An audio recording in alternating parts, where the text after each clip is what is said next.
In today's video, I'm going to teach you how to make your Google Drive private, essentially creating your own private Google Drive space. Whether you're safeguarding personal documents or sensitive work files, ensuring that your Google Drive is secure and private is crucial. Let's dive into the process step by step to make sure your files are shared only with those you intend. First, open your browser and go to Google Drive.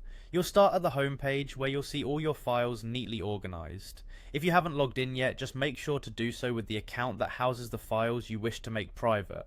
Once you're on the home page, look through your files and find the specific file or folder you want to protect. You might have a document, a spreadsheet, or any kind of file that you need to make private. Select this item by simply clicking on it. Next, look towards the top of the page where you'll find the menu bar. Hover your cursor over the Share button. This is a central feature of Google Drive as it controls who can see and access your files. You'll notice a small pop-up that details the sharing status of your file. The current settings may allow anyone with the link to view or edit this file, which might not be what you want if privacy is your primary concern. Click on the Share button to open the Sharing Settings dialog box. Here you'll find all the options related to who can access your file. It's designed to be straightforward so you can manage sharing with ease.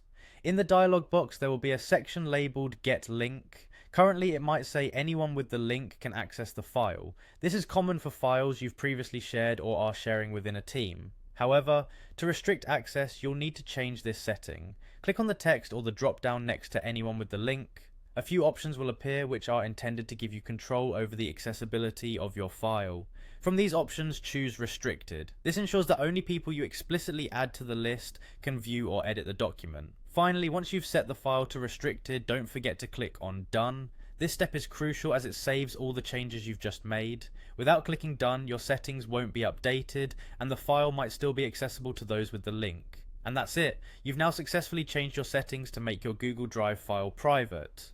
The restricted setting guarantees your file is secure, viewable only by individuals you choose to grant access to. Remember, keeping sensitive information private not only protects you but also supports your colleagues and partners. Stay secure and enjoy the peace of mind that comes with knowing your files are safe.